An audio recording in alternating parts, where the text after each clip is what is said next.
Market లో invest చేసి మీ డబ్బులు డబుల్ చేసుకోవాలనుకుంటున్నారా? సుందరరామిరెడ్డి గారి సెమినార్ కి అటెండ్ అవ్వండి. సుమన్ టీవీ ప్రేక్షకులు నమస్కారం. నేను మీ అనలిస్ట్ మందరి కృష్ణారెడ్డిని మాట్లాడుతున్నాను. ఈపీఎఫ్, విపిఎఫ్, పిపిఎఫ్ 3 రకాలైనటువంటి ప్రావిడెంట్ ఫండ్స్ మనకు ఉన్నాయి. ఉద్యోగస్తులందరికీ ఈ మూడిట్లో ఏదో ఒక దాంట్లో జాయిన్ అవ్వడం వల్ల ఏ రకమైన లాభాలు వస్తాయి. ముందుగా ఈపీఎఫ్ తెలుసుకుందాం. Employees provident fund.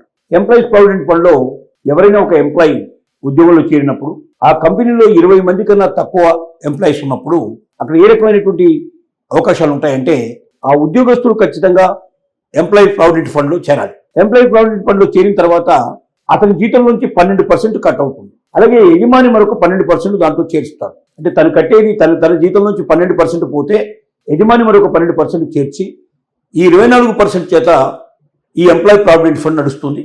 అది కొంతకాలం సాగిన తర్వాత దానికి లాకింగ్ పీరియడ్ ఉంటుంది. పీరియడ్ అయిపోయిన తర్వాత యజమాని ఎంప్లాయీ తీసుకోవచ్చు. ఏదైనా ఎమర్జెన్సీ ఉంటే దాంట్లో డబ్బు తీసుకోవచ్చు. లేకపోతే రిటైర్మెంట్ వరకు దాన్ని ఆగితే ఇంకా చాలా డబ్బు వస్తుంది. దానికి వడ్డీ ప్రతి నెల కూడా యాడ్ అవుతూ పోతూ ఉంటుంది.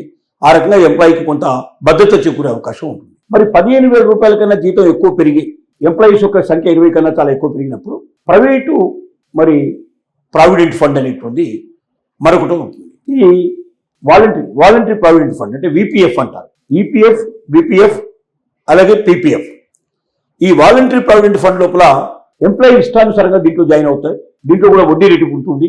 కొంచెం ఎక్కువ జీతం వచ్చేవాళ్ళు దీంట్లో ఎక్కువగా జమ చేసుకున్నట్టయితే ఖచ్చితంగా మీకు భవిష్యత్తు లోపల ఎక్కువ డబ్బులు వచ్చే పాసిబిలిటీ దీంట్లో ఏర్పడుతుంది. మరి పీపీఎఫ్ అంటే ఏమిటి అంటే public provident fund. Employees provident fund, voluntary provident fund అలాగే పబ్లిక్ ప్రావిడెంట్ ఫండ్. ఈ పబ్లిక్ ప్రావిడెంట్ ఫండ్ లోపల పీపీఎఫ్ లోపల మీకు ఏమిటి బెనిఫిట్ అంటే ఎక్కువ మొత్తంలో వడ్డీ వచ్చే అవకాశం ఉంటుంది. దీంట్లో 1.5 లక్షలు అంతకన్నా ఎక్కువగా ప్రతి సంవత్సరం కూడా నిల్వ చేసుకోగలిగితే 15 ఏళ్ల పాటు మీరు లాకింగ్ పీరియడ్ ఉంటుంది. ఈ 15 ఏళ్ల పాటు మీరు డబ్బులు తీయకుండా ఉంచుకున్నట్టయితే మీకు పెద్ద మొత్తంలో డబ్బులు వచ్చే అవకాశం ఉంది. అంటే ఎక్కువ సంపాదించే వాళ్ళు ఎవరున్నారో వాళ్ళు పబ్లిక్ ప్రావిడెంట్ ఫండ్లో డబ్బులు దాచుకుంటే మంచిది.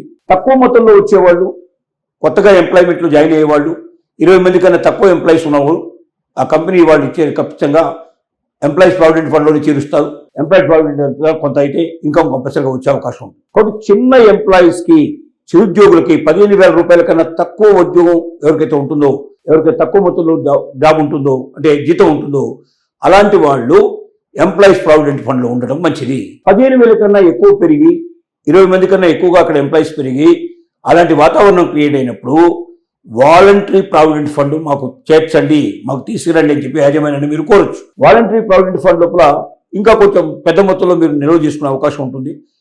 అలాగే ఎంప్లాయీకి ఇచ్చేటువంటి ఎంప్లాయర్ ఎవరైతే ఉంటారో మీకు యజమానులు కూడా వాళ్ళ యొక్క మొత్తాన్ని కూడా దాంట్లో ఎక్కువ చేర్చడం జరుగుతుంది. తద్వారా మీకు కొంచెం మీకు ఎంప్లాయీ ప్రావిడెంట్ ఫండ్ కన్నా వాలంటరీ ప్రావిడెంట్ ఫండ్లో కొంచెం మెరుగైనటువంటి ఫలితాలు వచ్చే అవకాశం ఉంటుంది. కానీ మీకు అత్యధికమైన జీతం వచ్చి ఎక్కువ మొత్తంలో మీరు నిల్వ చేయగలిగే పరిస్థితి ఏర్పడితే సంవత్సరానికి 1.5 లక్షల వరకు మీరు దాకా దాచుకునే అవకాశం దీంట్లో ఉంటుంది.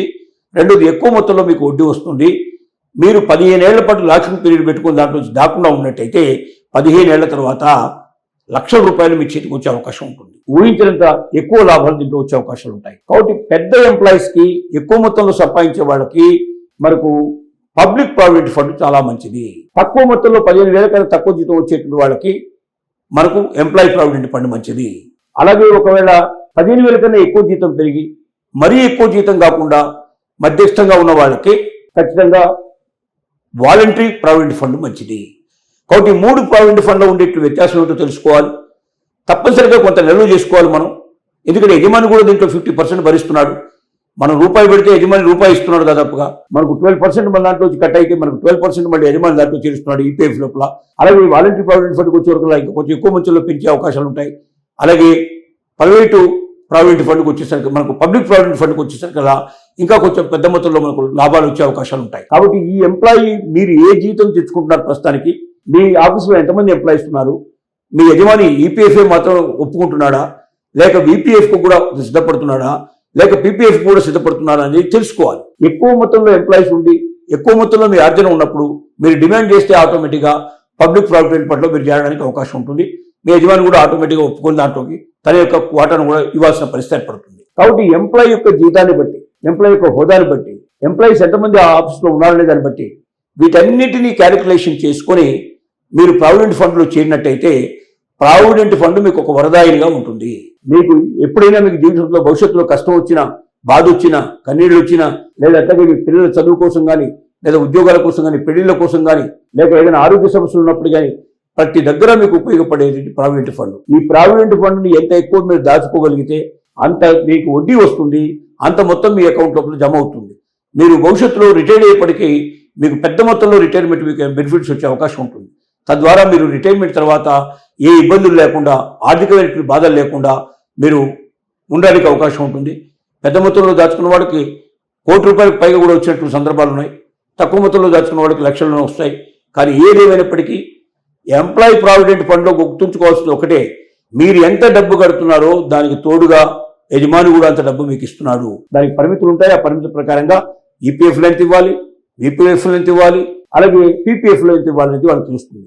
Employees provident fund, voluntary provident fund, public provident fund, ఈ మూడింటి మధ్యలో ఉండేటువంటి వ్యత్యాసం ఏంటో ముందు తెలుసుకొని మీరు దేంట్లో మీరు కడితే బాగుంటుంది, మీకున్న జీతభత్యాలను బట్టి మీరు ఆలోచించుకొని మీరు ఆ గ్రూప్లో చేరినట్టయితే మీకు బెనిఫిట్ డెఫినెట్గా ఉంటుంది. కానీ తప్పనిసరిగా ప్రావిడెంట్ ఫండ్ చేసుకొని జీవితానికి మీరు భవిష్యత్తుకు మీ నిధిని సమకూర్చుకొని మీరు ఎంతైతే ఇస్తున్నారో అంత ఈక్వల్గా మీకు యజమాని కూడా ఇస్తున్నాడు కాబట్టి ఆ డబ్బుల ద్వారా వడ్డీ కూడా వస్తుంది. కాబట్టి ఇదంతా చేరిస్తే పెద్ద మొత్తంలో మీకు డబ్బు వస్తుంది. దీన్ని మాత్రం విత్డ్రా చేయకుండా ఎక్కువ కాలం ఉంచుకున్నట్టయితే అది మీ జీవితాల్లో వెలుగు ప్రసాదించే అవకాశం ఉందని మాత్రం చెప్పచ్చు.